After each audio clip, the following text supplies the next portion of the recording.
come on, come on, come on. She's holding the justice's hand. They're shaking hands. Quick, take her picture. My mother got the picture with Justice O'Connor. See, I'm a rules gal. My mom, she's not a rules gal. She is going to blaze that trail and do whatever she needs to get what she wants. And good for her. And that's what we all need to, we really need to learn. So if you look at my Facebook page, you can find that great picture of my mom and Justice O'Connor. And they are just, they're inspirational to me, and really they should be to all of us, because they represent, what it takes to be successful. My mother was a lawyer in Montgomery County for many years. And my mother tried, she ran for judge in Montgomery County. It didn't work, but it was my introduction to politics at the age of 16. And it was a really not so pretty introduction to the world of politics, probably in the county and anywhere else. But I learned a lot of lessons from watching her. And I learned, a lot of, not what to do, but a lot of what not to do and what didn't work. And so when I came to Montgomery County, not in politics at all, just as a prosecutor, I had a real sense of what I needed to do because I saw what didn't work before for her. And she was very candid with me about sharing those lessons. So here's what I want to tell you. I'm going to talk to you a little bit, but my favorite part of these kind of talks is letting you ask questions. So I'm not going to talk real long because I would like to give you the opportunity to ask some questions and talk with you. But I want to just share with you a little bit about how I got to where I am, because it is not what most people expect when I tell the story. I think people envision that if you are in an elected capacity, that you just had a plan, that you started from birth, you wanted to be a lawyer, you knew you wanted to be in government, and you just marched along to that, on that track and executed the plan. And I am not nearly that ambitious nor that organized.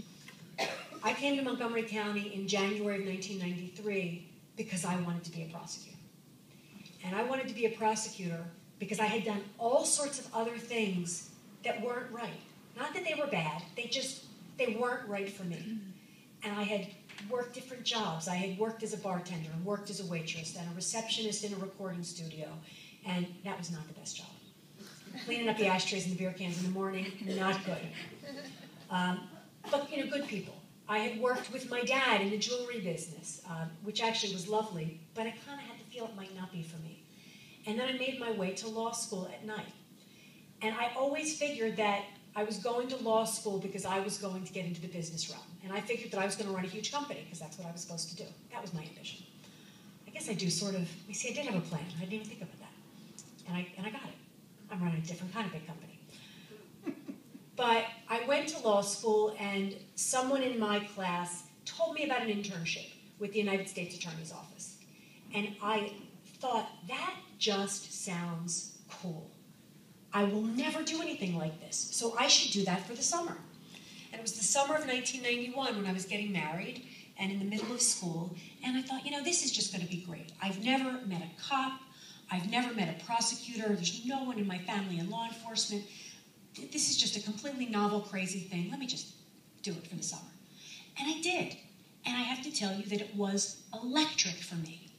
And I got there, and I found for the first time in my life, at the age of 26, that I belonged there.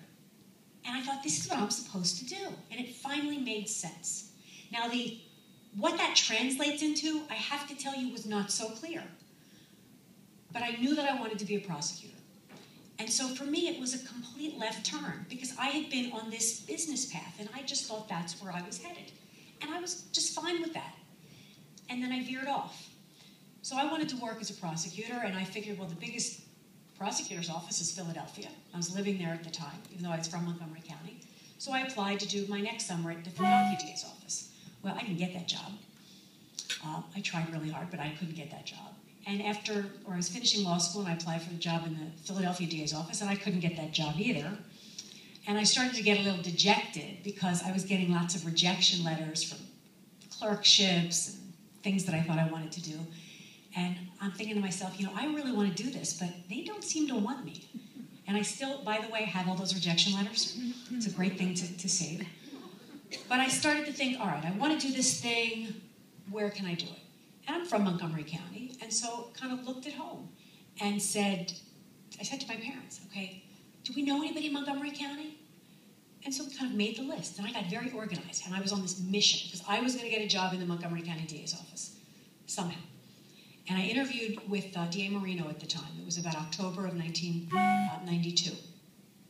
And I had this job interview, and I really wasn't sure how it went, but he did tell me in the job interview that he had gotten more letters, more phone calls, and stopped by more people, because this is, for you younger ones, this is before the internet, so there were no emails. More communication about me telling him that he needed to hire me than anybody else that had ever interviewed with him. So I thought that that was good, and I told him that he should listen to all those people because he needed to give me a job, and he just needed to trust all those people around him. Now, truth be told, I didn't have a blessed clue if I could do this thing. I really didn't, but I knew I wanted it, and I had this passion and desire, and I was gonna make it work.